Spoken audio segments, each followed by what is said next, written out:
Hi guys and welcome to this video. Kerala is known for being one of the very few places in the world where communism has actually worked and where communism went on to actually benefit the people. There are two main reasons for that.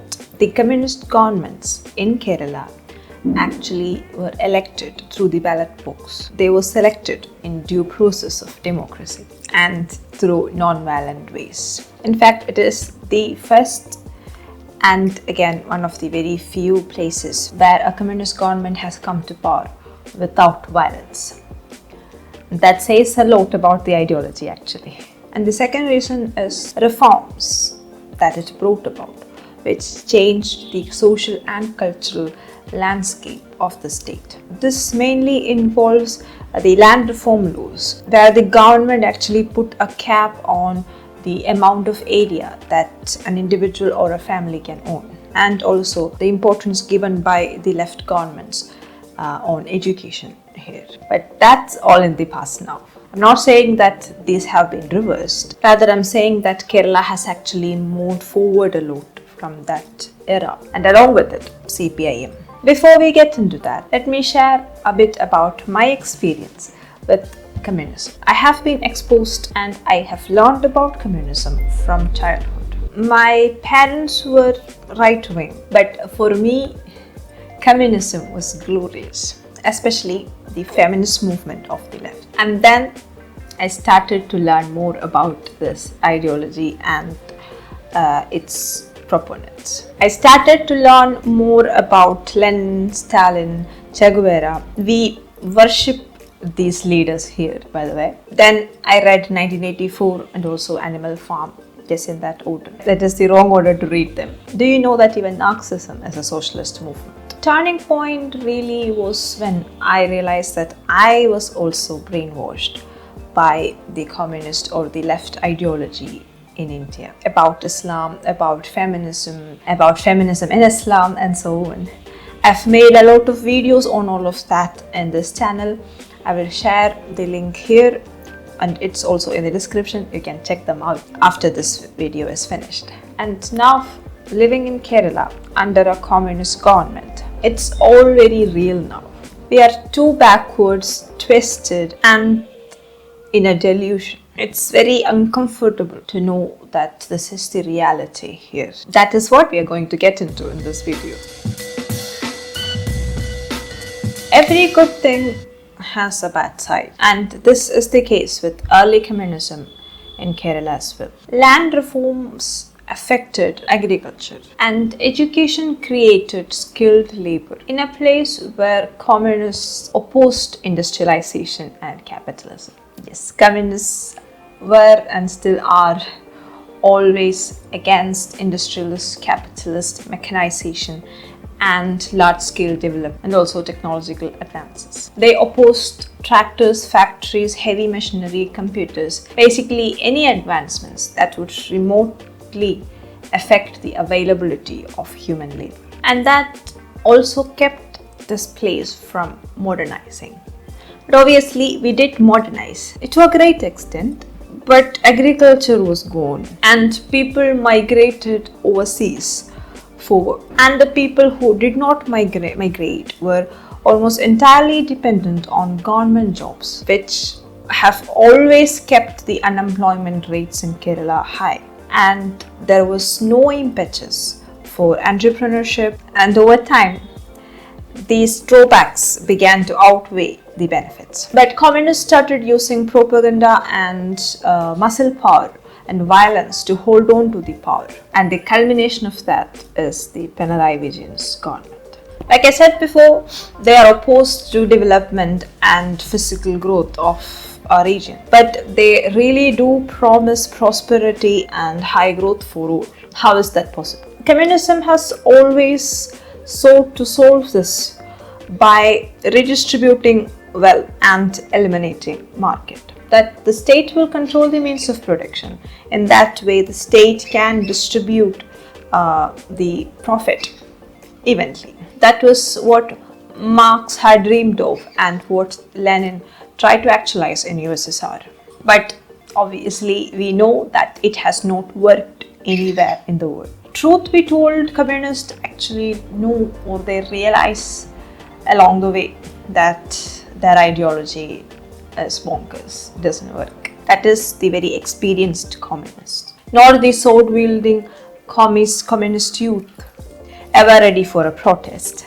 If a communist realize that their ideology doesn't work to alleviate poverty or deprivation, what do?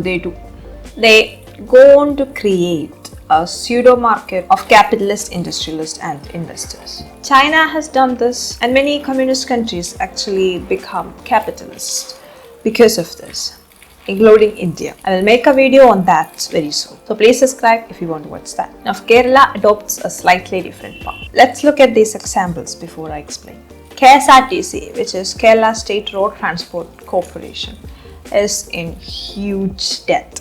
But KSRTC has actually started an independent company, the name of KSRTC Swift, which is acquiring 131 superfast buses run on renewable energy, and it is going to arrive by mid-March. They are doing this when their employees are not paid well enough. KIIFB, Kerala Infrastructure Investment Fund Board, is established aiming to channelize fund for critical and large public sector projects in Kerala. KIIFB is now mobilizing and channeling funds for facilitating planned, hassle-free and sustainable development of both physical and social infrastructure, including major land acquisition needs that are integral to development, ensuring all-round well-being and prosperity, using financial instruments approved by SEBI and RBI.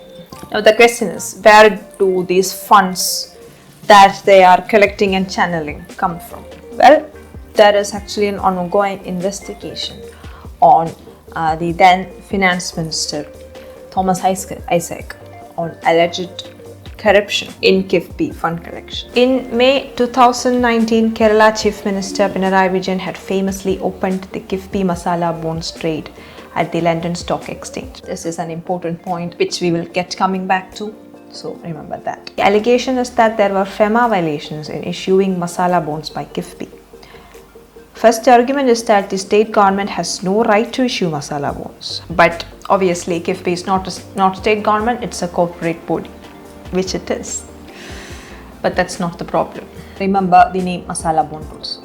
That is also going to be very important very soon. When there were major infrastructure works and maintenance of the road transport system and the railroads pending in Kerala, the government was pushing to start the work of Silver Line project, or the K-Rail. Everyone except for the communist government unanimously agree that it is bad for the financial, social, cultural and environment related things. And K-Rail also in reality was going to be funded by overseas investors.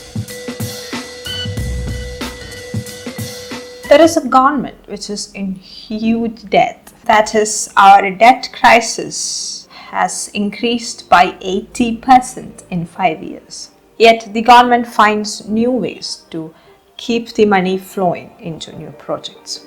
The total debt of Kerala was 1,86,453 crore in 2016 to 17, and from there it rose to 3,35,641 crores by 2021-22. The reason for financial crisis is that government is unable to curtail its expenses in proportion to the reduction in grants and market borrowing. Kerala's crisis is evident from the figures of total debt as percentage of GSPD, which now stands at 37.1%. And if you read this screenshot, you will understand that our debt crisis is actually worse than the official figures. Of course, the mismanagement and overspending of the government is huge, but there may be another side to this. There may be actually a reason behind that overspending. Masala bonds are rupee-dominated bonds issued outside India by Indian entities like corporates and or banks. These debt instruments, which helps raise money in local currency from foreign investors. On May 1, 2019, KIIFB floated the first ever sub-sovereign Masala Bond at the London Stock Exchange. See, told you it was important. The KIIFB initially issued 21,500 million and managed to raise 23,232 million. With the issue of these bonds, the capital provided ensured the capacity to rebuild crucial infrastructure which was damaged after devastating Kerala floods in August 2019. Well, so far so good, right? Not exactly. Because as of January 13, as many as 734 projects of 18 departments have received funding. The majority are spread across 4 departments: general education, public works, health and family welfare, and water resources. This is important. Though government claims that KIIFB is a corporate body, most of the projects undertaken by the agency are welfare projects that would not yield any returns, which would have helped in repaying loans. So some of the projects involved improving basic school infrastructure, improving health infrastructure, paying for land acquisition and construction of bridges and roads. Such projects could easily have been financed with the low interest bearing developmental grants of the sort issued by agencies such as the World Bank or the central government. Central government actually has a lot of schemes and funding opportunities for these kinds of infrastructure projects. But why wouldn't the communist government of Kerala seek the help of the centre on these projects? That is, as per the 15th Finance Commission's recommendations, the total debt as a percentage of GSPD should be capped at 25%. The centre has said government guarantee for PSUs should be considered as state's own responsibility, as it is the state's guarantee that if the PSU fails, it will repay. Our rate stands as 37.18%. So we no longer get funding from the central government, and as of now, KIIFB has also been added into borrowings. So because the state governments could not get money from centre, they relied on overseas debtors for carrying out non-profit infrastructure projects in the state. They are circumventing the capitalist motivations of the right wing in the centre by borrowing from people outside India and not making any money to repay said borrowings. The government paid 313 crore as interest on the money raised. KIIFB has raised 2,150 crore via Masala Bonds at a comparatively higher rate of 9.7 and had parked the funds at a lower rate of interest in bank. The government has spent so far 2,076 crore of the corpus. So we could have borrowed at a lower rate from other places, but we chose not to do that. The government did channel all of this money and they did put it into a lot of infrastructure and development projects, but none of them has any returns anywhere to be seen for a long time. They are just planning to retrieve all of that money by increasing the petrol prices and other taxes levied on common people. That's a very good plan, isn't it? Now, there is another point, but we don't have any evidence to support this claim as of now. KIIFB and Masala Bonds can act as a way to channel funds from illegal sources because KIIFB is a corporate body, therefore it has its own rules. The government and the communist government can create its own nexus of investors that they favor and keep out all the investors that they don't like. These are just allegations, especially raised by opposing political parties with little evidence. I have 1 lakh rupees debt over my head right now.